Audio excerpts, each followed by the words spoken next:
ಹೆಚ್ಚಳ ಇಲ್ಲ.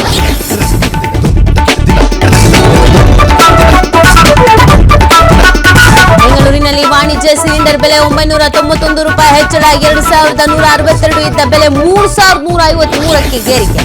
ಹೋಟೆಲ್ ತಿಂಡಿ ದರ ಹೆಚ್ಚಳ ಬಗ್ಗೆ ಪಿಸಿ ರಾವ್ ಸುಳಿವು.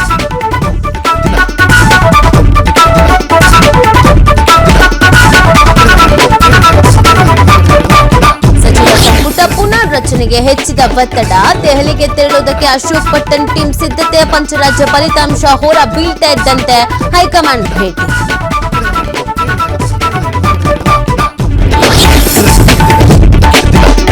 ಬದುಕಿರುವ ರೈತನ ಹೆಸರಿನಲ್ಲಿ ಮರಣ ಪ್ರಮಾಣ ಪತ್ರ, ನೆಲಮಂಗಲ ಕಂದಾಯ ಇಲಾಖೆ ಅಧಿಕಾರಿಗಳ ಮಹಾ ಎಡವಟ್ಟು, ತಾನು ಬದುಕಿರುವುದನ್ನು ಸಾಬೀತುಪಡಿಸುವುದಕ್ಕೆ ಅನ್ನದಾತನ ಹೋರಾಟ.